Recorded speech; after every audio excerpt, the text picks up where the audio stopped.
এক সাগর রক্তের বিনিময়ে বাংলার স্বাধীনতা আনলে যারা, আমরা তোমাদের ভুলব না। প্রিয় দর্শক, বাংলাদেশকে একটি স্বাধীন ভূখণ্ড যারা দিয়ে গেছেন, বাংলাদেশকে রাষ্ট্র হিসেবে যারা প্রতিষ্ঠিত করেছিলেন, যারা এই বাংলাদেশের জন্য রক্ত দিয়েছিলেন, আত্মত্যাগ করেছিলেন, আজকে তাদের সবাইকে আমাদের এই অনুষ্ঠানের পক্ষ থেকে আমরা গভীর শ্রদ্ধা এবং ভালোবাসা জানাচ্ছি।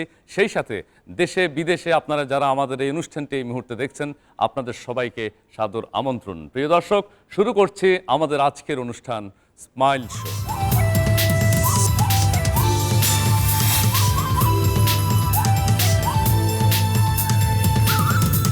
শুধু দর্শক মণ্ডলী, আমাদের আজকের এই অনুষ্ঠানটিকে আমরা বিশেষভাবে সাজিয়েছি, অর্থাৎ আমাদের এই অনুষ্ঠানে স্বাধীনতা যুদ্ধ, মুক্তিযুদ্ধে যারা অংশগ্রহণ করেছিলেন তাদেরকে আমরা এই অনুষ্ঠানে আমন্ত্রণ জানাবো এবং মুক্তিযুদ্ধকে নিয়ে যারা কাজ করছেন তাদের সাথে আমরা এই অনুষ্ঠানে কথা বলবো। আমাদের মহান মুক্তিযুদ্ধ সম্পর্কে আমাদের নতুন প্রজন্ম অনেকেই অনেক কিছু জানেন। আমরা মুক্তিযুদ্ধের অত্যন্ত সাধারণ কিছু প্রশ্ন আজকে বিভিন্ন শিক্ষা প্রতিষ্ঠানের কয়েকজনকে প্রশ্নগুলো করব এবং তাদের কাছে আমরা সেটির উত্তর জানতে চাইব।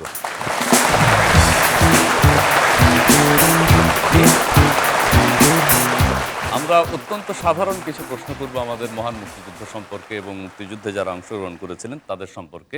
আপনাকে প্রথম প্রশ্ন করতে চাই, বাংলাদেশের মহান মুক্তিযুদ্ধের সময় আমেরিকাতে একটা কনসার্ট হয়েছিল, কনসার্ট ফর বাংলাদেশ।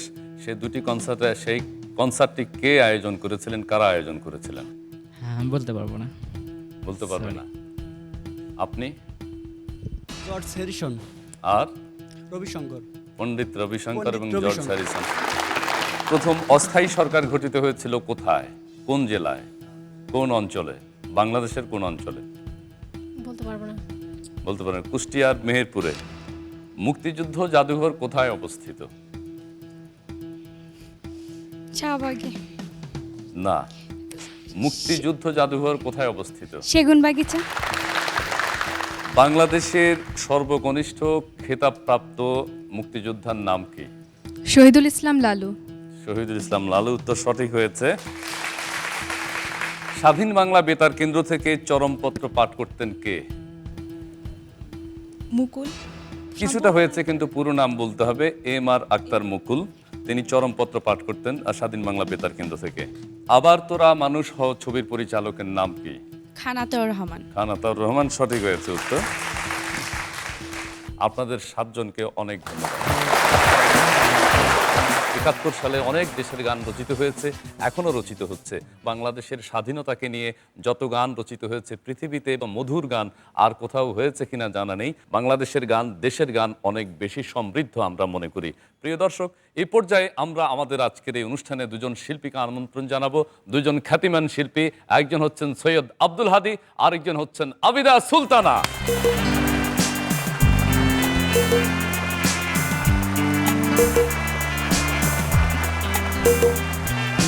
এটাও তো একটা দেশের গান। আদি ভাই, আপনারই গাওয়া। পৃথিবীর আর কোনো ভাষায় জি, এত বেশি দেশের গান আছে।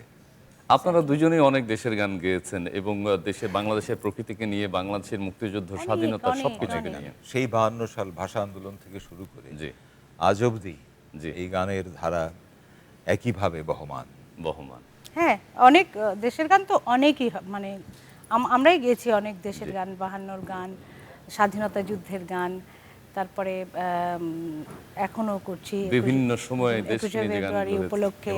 এবং অনেক বিখ্যাত তার চেয়ে বড় কথা যে অনেক গান হিসেবেও অনেক উঁচু মানের গান হয়েছে আমাদের। যেমন একটি গানের কথা আমি উল্লেখ না করেই পারছি না, মোহাম্মদ মনিরুজ্জামানের লেখা এবং আব্দুল আহাদ, আমাদের শ্রদ্ধেয় প্রয়াত আব্দুল আহাদ, তার সুরে আমারও দেশেরও মাটিরও গন্ধে। হাদি ভাই, সেই গানটি একটু গেয়ে শোনান, খুব ভালো লাগবে আজকের এই মুহূর্তে। আমারও দেশেরও মাটিরও গন্ধে ভরে আছে সারা মন, শ্যামল কোমল পরশ ছাড়া যে নেই কিছু প্রয়োজন। আমারও দেশেরও মাটিরও গন্ধে ভরে আছে সারা মন, শ্যামল কোমল পরশ ছাড়া যে নেই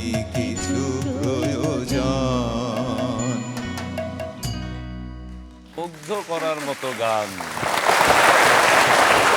চমৎকার একটি গানের কথা এই মুহূর্তে আপনি মনে করেছেন।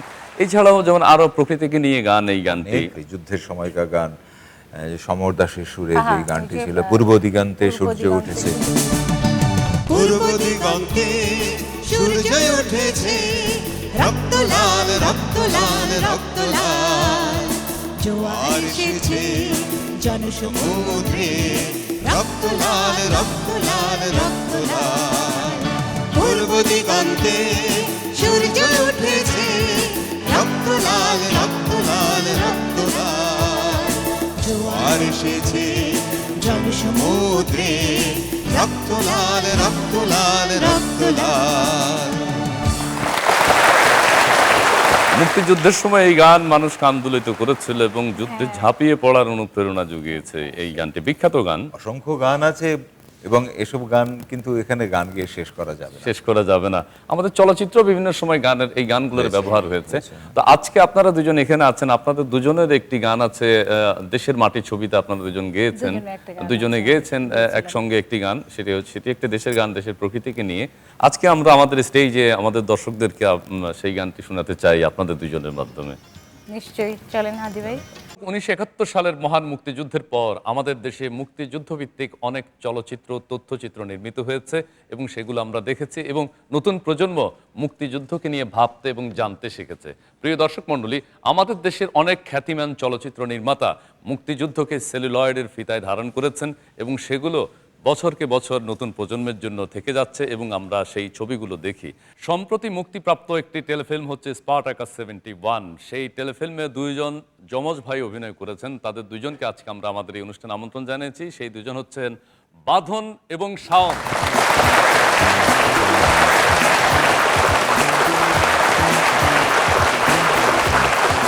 বাঁধনকে শাওন, শাওন, শাওন, সরি আমি বাঁধন। বাঁধন, শাওন, শাওন। দুজনকে তো একই রকম লাগছে। হ্যাঁ আমার চমৎসে একরকম তো লাগবে। আপনারা বসুন। Thank you. আপনি হচ্ছেন শাওন, স্যার আমি বাঁধন। আমি বাঁধন, আপনি শাওন। শাওন। কেমন আছেন আপনারা? এই তো ভালো। ভালো আছেন না? আমরা ছবিটা দেখে যেটা দেখেছি, আপনাদের দুজনকে আপনাদের বাবাও মাঝে মধ্যে চিনতে পারেন। কিন্তু আসলে বাস্তব জীবনও আমাদের অনেক সময় এরকম হয়। কারণ আপনি কি মুক্তিযুদ্ধ দেখেছেন? না আমার আসলে আমার তো জন্ম হয়েছিল 84-এ। 84, এখন আপনার স্টুডেন্ট। আমি ঢাকা সিটি কলেজে বিবিএ করতেছি, ফাইনাল সেমিস্টার। আর আর আপনি? আমি ঢাকা ইউনিভার্সিটি এমবিএ করছি। আপনার দুজনের মধ্যে বড় কে? আমি বড়। কয় দিনের বড়? না আমরা তো জমজ। ও জমজ। ফারুকি ভাইয়ের যে কম্বিনেশনটা দরকার ছিল আর কি, তো আমাদের দুই ভাইকে দিয়ে সেটা ফুলফিল উনি করার চেষ্টা করেছেন না? আমার ফাদারের রোল যিনি করেছিলেন রুমি ভাই, তো ওনার একটা সিকোয়েন্স ছিল যে সুইসাইড করবে। তো ওই সিকোয়েন্সটা রিয়েল সিচুয়েশন ফুটিয়ে তোলার জন্য ফারুকি ভাই সন্ধ্যা 6টায় শুরু করেছে এবং 12টার সময় ওই একটা সিকোয়েন্স ওই পারফেকশনটা মুক্তিযুদ্ধ দেখেননি, কিন্তু এটা কিভাবে ফিল করেছেন? এবং এই এটা আসলে কি আমরা মানে লাস্ট যে সিকোয়েন্সটা ছিল, আমার মা আমাদের দুই ভাইকে ধরে নিয়ে যাওয়ার পরে উনি যে কান্নার একটা রোল ছিল যে ছেলেদের ধরে নিয়ে গেল, ওনার হাজব্যান্ড সুইসাইড করেছে, তো ওনার তো কিছুই থাকলো না, দেন তখন দেশও স্বাধীন হয়নি। তো ওই ফারুকি ভাই ওই সিকোয়েন্সটা এত সুন্দরভাবে মিঠু আপা করেছে, যার ফলে মানে আমরা সবাই ওইখানে কেঁদে ফেলছিলাম। এখানের কোনো ঘটনা, যেমন আপনাদের দুই ভাইকে নিয়ে কোনো বিভ্রান্তি হয়েছিল, যেমন যারা শত্রুপক্ষ আপনাদেরকে মাঝে মধ্যে চিনতে পারে না, এরকম কোনো? লাস্ট একটা সিকোয়েন্স আছে ওইখানে, সোহেল ভাই উনি ওই মাহবুব সাহেব রাজাকার, উনি লাস্টে উনি খবর পেয়েছে যে শাওন যুদ্ধ থেকে ব্যাক করেছে, তো উনি বাড়িতে। আপনি হচ্ছেন বাঁধন? আমি শাওন। ওহো, আপনি তার মানে আপনি বাঁধন। যমজ ভাই হওয়ার সুবিধা অসুবিধা কি? শাওন বলবেন হচ্ছে সুবিধা, সরি আমি বাঁধন। ও বাঁধন। আপনি বলবেন সুবিধা, আপনি বলবেন আচ্ছা, অসুবিধা। আমার সুবিধা আছে অনেকগুলো। যেমন? সেটা হচ্ছে একটা ফানি সুবিধা বলি যে একটা শার্ট কিনলে আমাদের হয়ে যায়। জমজ আমরা দুই ভাই, এই জন্য তো স্পার্টাকাস করতে পারছি, এই জন্য স্মাইল শোতে আসতে পারছি, এটাই আমাদের বেনিফিট। তো অসুবিধা হচ্ছে যেমন আননোন লোকজন, ওর ফ্রেন্ডগুলো আমি সবগুলোরে চিনি না, ওই আমার ফ্রেন্ডগুলো চিনি না। এটা ক্লাসে মাঝে মাঝে হয় যে কিরে তোরে ডাকলাম ইউনিভার্সিটিতে ক্লাসে গেলে বলে কি কথা বললি না কেন, ভাব নিলি খুব না? আমি বললাম না দোস্ত, আমার তো মানে আমার জমজ দুই ভাই, এখনো সবাই জানে এটা। ঠিক আছে, বাঁধন এবং শাওন, আপনাদের দুজনকে স্মাইল শোর পক্ষ থেকে অনেক অনেক ধন্যবাদ। মুক্তিযুদ্ধের আরো অনেক চলচ্চিত্র করবেন আপনারা আপনাদের। আপনি হচ্ছেন বাঁধন, শাওন। আপনি? আমি বাঁধন। বাঁধন, আচ্ছা। আমারও অনেক ভুল হচ্ছে। বাঁধন, শাওন। বাঁধন, ওকে, থ্যাংক ইউ, অনেক Thank you, ধন্যবাদ। thank you, স্মাইল শোর thank you. পক্ষ থেকে অনেক অনেক ধন্যবাদ আপনাদের। 1971 সালে বাংলাদেশের মহান মুক্তিযুদ্ধকে অনেক দেশ সহযোগিতা করেছে, সমর্থন জানিয়েছে। অনেকে ব্যক্তিগতভাবেও আমাদের এই মহান মুক্তিযুদ্ধকে সমর্থন জানিয়েছেন, সহযোগিতা করিয়েছেন। বিশ্ববিখ্যাত পপ তারকা জর্জ হ্যারিসনের কথা আমরা জানি, পণ্ডিত রবিশঙ্করের কথা আমরা জানি, এবং একজন অস্ট্রেলীয় নাগরিককে বাংলাদেশের বীর প্রতীক উপাধিতে ভূষিত করা হয়েছিল। ঠিক তেমনিভাবে আরও অনেক অনেক দেশ আমাদের অজানা রয়ে গেছে অনেকের কথা। মামুনুর রশিদ একটি টেলিফিল্ম বানিয়েছেন, সেখানে তুলে ধরেছেন অনেক কথা। আমন্ত্রণ জানাচ্ছি বিশিষ্ট নাট্যকার, পরিচালক এবং অভিনেতা মামুনুর রশিদকে। কেমন আছেন আপনি? ভালো। আমি শুরুতে বলেছিলাম যে আমাদের মুক্তিযুদ্ধে অনেক দেশ সরাসরি সমর্থন করেছে, অনেকে অংশগ্রহণ করেছেন, অনেকে ব্যক্তিগতভাবেও আমাদের এই সমর্থন জানিয়েছেন এবং অর্থ সাহায্য করার চেষ্টা করেছিলেন। এবং আমাদের অজানা অনেক তথ্য থেকে গেছে, হয়তো আমরা জানি না। সেরকম কিছু তথ্য আপনি একটি টেলিফিল্ম বানিয়েছেন, সেখানে উপস্থাপন করেছেন, সেটি আমরা দেখতে পাবো। সে সম্পর্কে যদি কিছু বলেন। হ্যাঁ, আমার টেলিফিল্মটির নাম হচ্ছে অচেনা বন্দর। এটা আমাদের হংকংয়ে কিছু বন্ধু আছে যারা 1971 সালে হংকংয়ে বাংলাদেশের সমর্থনে একটি পত্রিকা বের করেছিল, প্রচুর অর্থ তুলেছে এবং আমাদের শরণার্থী শিবিরে সেই টাকাগুলো পাঠিয়ে দেয়। এবং এইখানে তাদের কিছু যোগাযোগ ছিল বাংলাদেশে আরও কতগুলি চীনা পরিবারের সাথে। সেই চীনা পরিবারের মাধ্যমে তারা বিভিন্ন সংবাদ সংগ্রহ করে সারা বিশ্বে ছড়িয়ে দিয়ে। আচ্ছা, তাদের সাথে পরবর্তীকালে আমার বন্ধুত্ব হয়। বন্ধুত্ব হওয়ার পর তাদের এই গল্প শোনার পর আমি খুব অনুপ্রাণিত হই যে আমাদের দেশে যারা যুদ্ধ করেছেন তারা অত্যন্ত গৌরবের কাজ করেছেন, কিন্তু সেই সাথে আমাদের মনে রাখা দরকার যে পৃথিবীর অন্যান্য দেশের সাহায্য সহায়তা যদি আমরা না পেতাম তাহলে কিন্তু এই যুদ্ধ এতটা সফল হতো না। তা আজকে যখন মুক্তিযুদ্ধের বহুমাত্রিকতা দেখা দিচ্ছে, আমরা নতুন নতুন মাত্রা খুঁজছি, সেইখানে আমার মনে হয় সেই সব মানুষদের নিয়ে কিছু করা উচিত। সেই উদ্দেশ্য সামনে রেখে আমি অচেনা বন্দর করেছি। বাঙালিদের ন্যায্য দাবি পাকিস্তানিরা মানছে না, বরং মিলিটারি শাসন জারি করে অত্যাচার করছে, হত্যা করছে। অন্যদিকে চায়না পাকিস্তানি মিলিটারিকে সমর্থন করছে। এটা লিন পিয়াওয়ের চক্রান্ত। এই বোকা, মাও সে তুং একজন বিচক্ষণ নেতা। হ্যাঁ, কালচারাল রেভলিউশনে গণতন্ত্রের স্থান নেই। মাও সে তুং এবং লিন পিয়াওয়ের ক্ষমতার লড়াইয়ে হাজার হাজার লোক মারা গেছে। এটা তোমার চিন্তা ভাবনা, আমি তোমার সাথে একমত হতে পারছি না। আমার একটা মিটিং আছে। সেখানে চীনা অভিনেতারা অভিনয় করেছে, আমাদের বাঙালি অভিনেতারা অভিনয় করেছে, এবং চীনারা চীনা ভাষায় অভিনয় করেছে, আমরা বাংলা ভাষায় অভিনয় করেছি। তারপর এটা ডাব হয়েছে এবং যেটি দেখানো হবে 26শে মার্চে এটিএন বাংলায় দুপুর 3:15 থেকে, সেটা একটা ডাবড ভার্সন। ও ক্যাপ্টেন,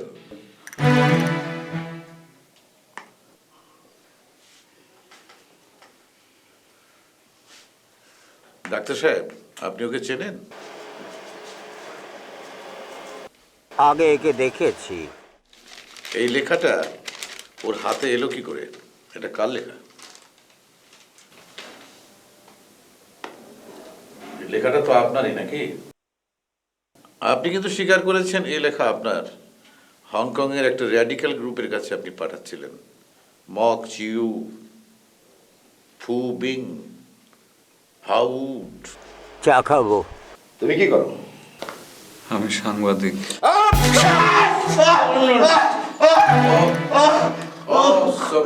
এর মধ্যে কি আপনি শুধু চীনাদের তাদের যে ভূমিকা সেইটি তুলে ধরতে চেয়েছেন? সেইটি তুলে ধরতে চেয়েছি। সেই সাথে তো মুক্তিযুদ্ধ প্রাসঙ্গিকভাবে এসেছে, জি। তাদের সাথে যে বাঙালিদের সম্পর্ক গড়ে উঠেছিল সেটা আছে, এবং কিভাবে পাকিস্তান সেনাবাহিনী সেই সময় নিপীড়ন করেছে সেটাও তার মধ্যে আছে। আচ্ছা, তারা নির্যাতিত হয়েছিল, নিপীড়িত, নির্যাতিত, মানে সে নির্যাতনের চিত্রটা আপনার টেলিফিল্মটিতে আছে।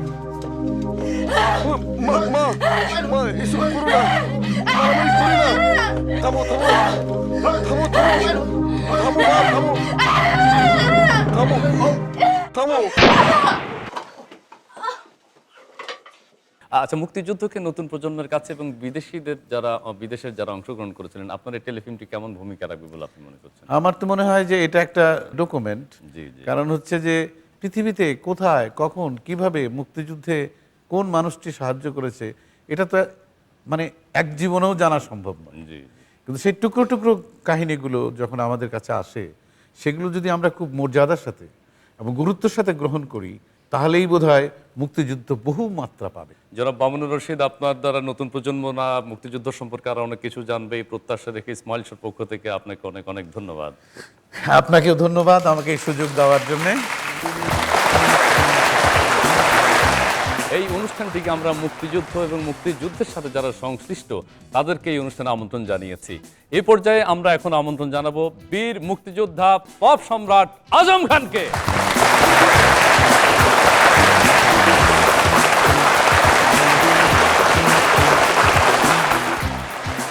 কেমন আছেন আপনি? আমি ভালো, আপনি ভালো তো? জি ভালো ভালো। আপনি একজন বীর মুক্তিযোদ্ধা, আপনাকে আজকে আমরা বিশেষভাবে আমাদের এই অনুষ্ঠানে আমন্ত্রণ জানিয়েছি, আমরা আনন্দিত। হ্যাঁ, আসাতে খুবই আনন্দিত। আপনি এর আগে মহান মুক্তিযুদ্ধে সরাসরি অংশগ্রহণ করেছেন, সেই সময়কার কিছু ঘটনা কি এখন এই মুহূর্তে বলা যাবে? যেমন আমরা তখন ইয়াং 20-22 বছর, সব ফ্রেন্ড সার্কেল, একটু বিপ্লবী মাইন্ডেড ছিলাম, গণসঙ্গীত গাইতাম পাকিস্তান সরকারের এগেনস্টে। তখন যুদ্ধ শুরু হয়ে গেল 71-এ, তখন থাকা মুশকিল। তখন বন্ধু-বান্ধব চিন্তা করলাম যে না, আমাদের মরবো যখন যুদ্ধ করেই মরি। জি। তাই যে যার মতো যাওয়া শুরু করলো, বন্ধু-বান্ধব যার যার সুবিধা মতো। তখন আমি আর আমার সাথে 2 ফ্রেন্ড ছিল। তা যাওয়ার সময় আম্মাকে বললাম, তখন 10:30-11টা বাজে সকাল, আম্মা আমি তো যুদ্ধে যাচ্ছি। যাবি ভালো কথা, তোর আব্বাকে বলে যা। আচ্ছা, আব্বা একটু গম্ভীর ধরনের লোক, তো বাধ্য বলতেই হয়। তো আব্বাকে বললাম যে আব্বা আমি তো যুদ্ধে যাচ্ছি। আমি মনে করলাম এই বুঝে একটা থাপড় বা একটা চর দিল হচ্ছি। তো আব্বা বললো না যে তুই দেশ স্বাধীন না করে ঘরে ফিরতে পারবি। বাহ, আমি তো অবাক।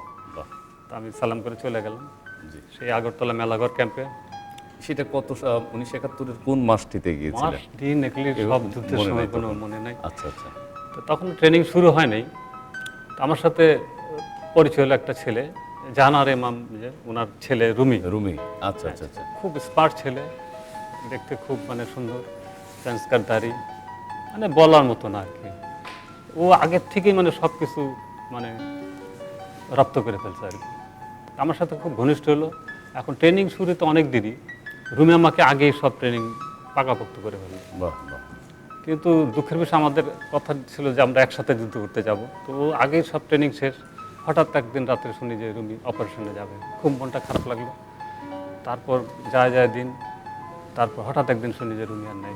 সত্যি খুব খারাপ লাগলো, এখনও সে জিনিসটা খুবই খারাপ লাগে। আচ্ছা, মুক্তিযুদ্ধে যখন আপনি গিয়েছিলেন আপনার বাবা মার সাথে কি এর মধ্যে আর যোগাযোগ হয়েছে তখন?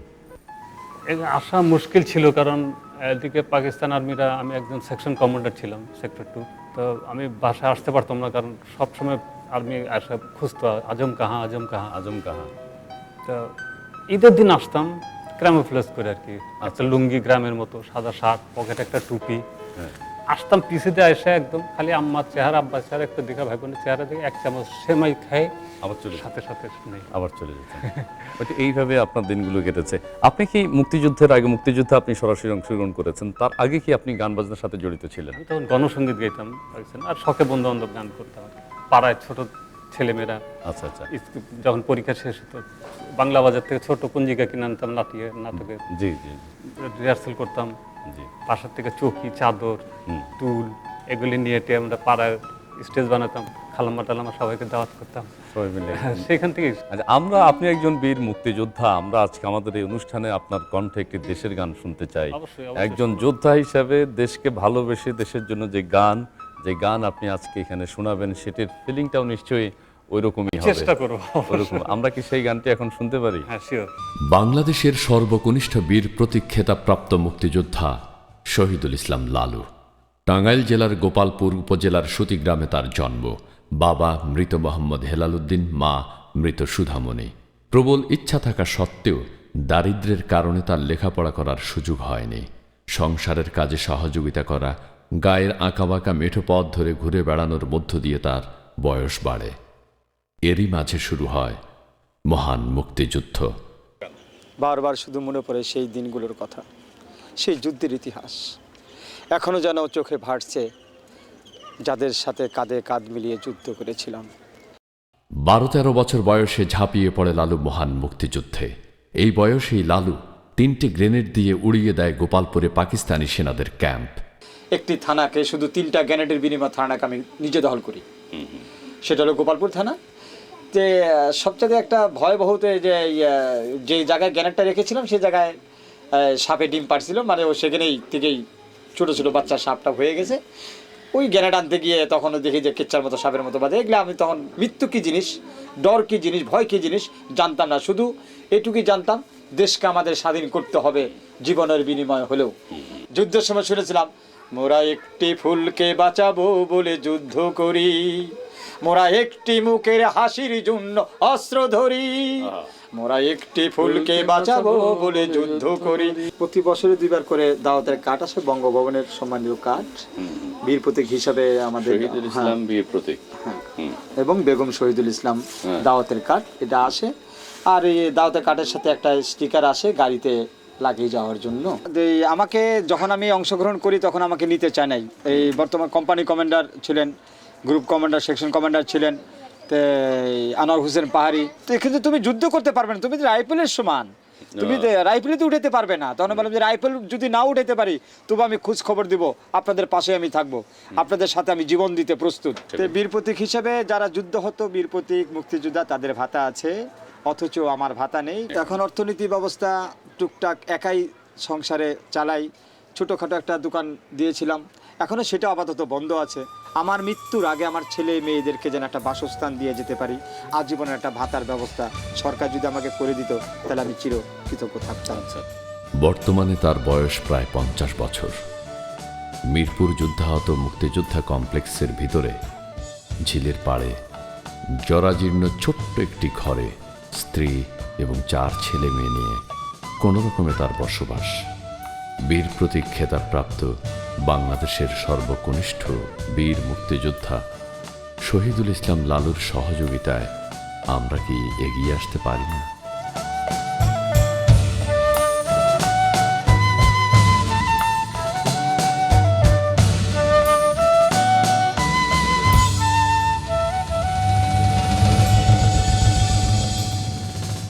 বীর প্রতীক খেতাবপ্রাপ্ত বাংলাদেশের সর্বকনিষ্ঠ বীর মুক্তিযোদ্ধা শহীদুল ইসলাম লালুর উপর একটি প্রতিবেদন আপনারা এতক্ষণ দেখেছেন।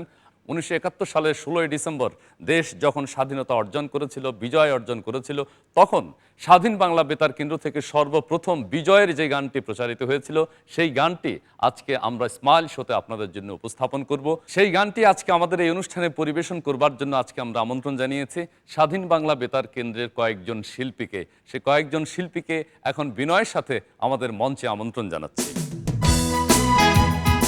অজিত রায়, সুজয় সেন, মালা খুররম, এম এ মান্নান, রূপা ফরহাদ, তিমির নন্দী, শাহিন সামাদ, বিপুল ভট্টাচার্য এবং মলয় কুমার গাঙ্গুলি আমাদের অনুষ্ঠানের পক্ষ থেকে আপনাদের জন্য অনেক ধন্যবাদ। ধন্যবাদ।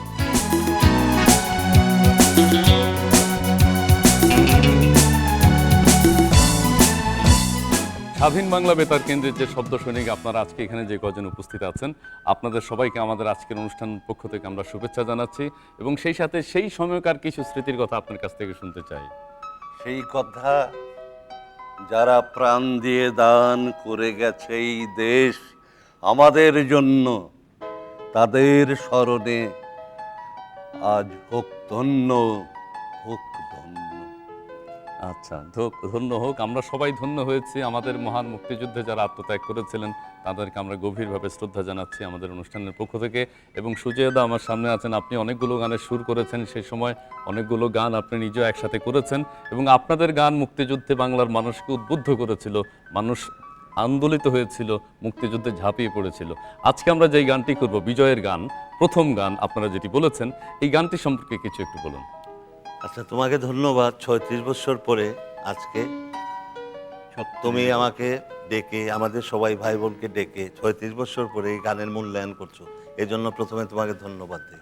এবং দর্শকদেরকে বলছি, আজকে এই যে আমরা শুধু না, আমরা আরও অনেক ভাই বোন, কেউ রংপুরে, কেউ চট্টগ্রামে, আমরা অনেক ছিলাম, আমরা এই কয়েকজন মিলে এই গানে আমরা সবাই ছিলাম।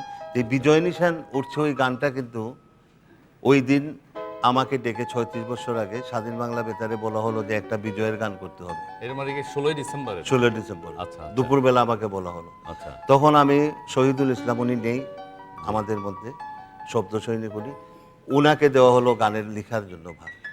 আমাকে বলা হলো এই গানটা মানে সুর করার জন্য। তখন আমি এই আমার ভাই বোনকে নিয়ে আর অজিত দা, আমার দাদাকে দিয়ে লিড করালাম। এবং এই গানটা সন্ধ্যার সময় মরহুম সৈয়দ নজরুল ইসলাম সাহেব ভাষণের পরে এই গানটা বাজে বিজয় নিশান উৎসব, মানে উনি যখন স্বাধীনতা ঘোষণা দিল যে আজ থেকে আমরা স্বাধীন, তারপর ওর গিদ্দার করতে আবার সব ভাই বোন মিলে আমরা একসাথে বিজয় নিশান। তার মানে হচ্ছে বিজয়ের যখন ঘোষণা হলো এবং বিজয়ের প্রথম গান এইটাই বলো প্রথম গান, কিন্তু দুঃখের বিষয় এই গানটা সব জানে না, এই প্রজন্ম কেন আগের কেউ জানে না, এই গানটা বাজে না। আজকে আমরা আমাদের অনুষ্ঠানে সেই গানটি আমাদের দর্শকদের সামনে উপস্থাপন করতে চাই, এই জন্যই ধন্যবাদ জানাচ্ছি। আচ্ছা, আপনাদেরকেও ধন্যবাদ। আপনারা সেই সময় অনেক কষ্ট করেছেন এবং মানুষকে অনুপ্রাণিত করেছিলেন, মুক্তিযুদ্ধে ঝাঁপিয়ে পড়ার জন্য আহ্বান জানিয়েছিলেন, এবং আজকে এই মুহূর্তে আমরা আপনাদের সেই বিজয় নিশান গানটি শুনতে চাই। যদিও এটা বিজয়ের মাসে হলে খুব ভালো লাগতো, তারপরেও আজকে এই মার্চ মাসে আমরা গানটি করতে আমার খুব একটা খারাপ লাগছে না। আমাদের দর্শকরাও জানবে, নতুন প্রজন্ম তথ্যটি জানবে। প্রিয় দর্শক, স্বাধীন বাংলা বেতার কেন্দ্রের শব্দ সৈনিকদের কণ্ঠে আমরা এখন বিজয় নিশান গানটি শুনব।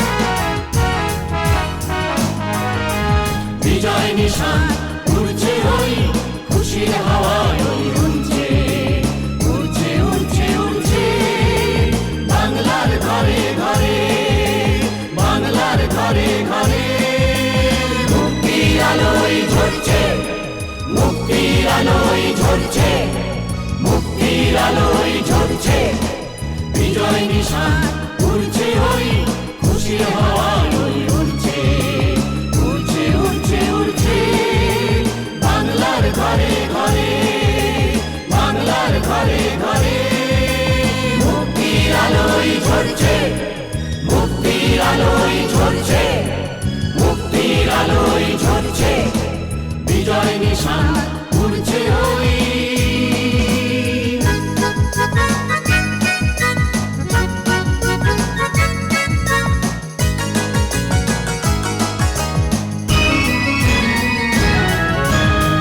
জীবনের জয় উল্লাসে জমছে শিশির দুর্বাঘাসে জয় উল্লাসে জয় উল্লাসে আজ জীবনের জয় উল্লাসে জমছে শিশির দুর্বাঘাসে জয় উল্লাসে জয় উল্লাসে পাশে নেই আমাদের মহান নেতা হাসির মাঝে তাই জাগে ব্যথা পাশে নেই আমাদের মহান নেতা হাসির মাঝে তাই জাগে ব্যথা 7 কোটি প্রাণ দিকে দিকে ওই 7 কোটি প্রাণ দিকে দিকে ওই দীপ্ত মশাল জেলে চলছে দীপ্ত মশাল জেলে চলছে বাংলার ঘরে ঘরে বাংলার ঘরে ঘরে মুক্তির আলোয় ঝরছে মুক্তির আলোয় ঝরছে মুক্তির আলোয় ঝরছে বিজয় নিশান উড়ছে ওই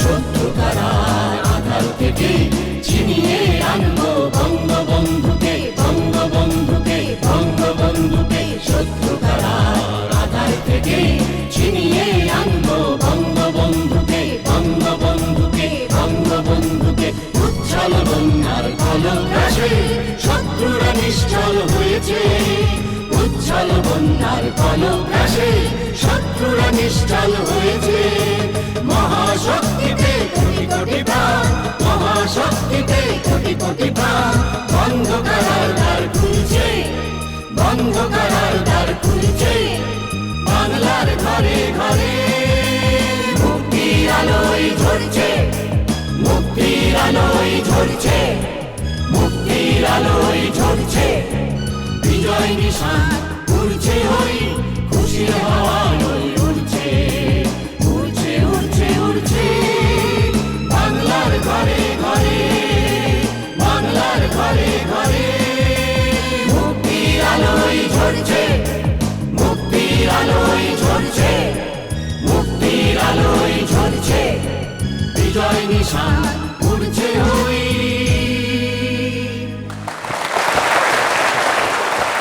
দর্শক, যে গানটি এতক্ষণ আপনারা শুনেছেন স্বাধীন বাংলা বেতার কেন্দ্র থেকে প্রচারিত বিজয়ের প্রথম গান, এটি আজকে আপনাদের সামনে এই ঐতিহাসিক গানটি উপস্থাপন করলাম। আর সেই সাথে শেষ হলো আমাদের আজকের অনুষ্ঠান স্মাইল শো। দেশে এবং বিদেশে আজকে আপনারা যারা এই অনুষ্ঠানটি দেখেছেন, আমরা মুক্তিযুদ্ধকে নিয়ে আজকের এই অনুষ্ঠানটি সাজাতে চেষ্টা করেছি। আপনারা যারা দেখেছেন আপনাদের সবাইকে স্মাইল শোর পক্ষ থেকে অনেক অনেক অনেক ধন্যবাদ।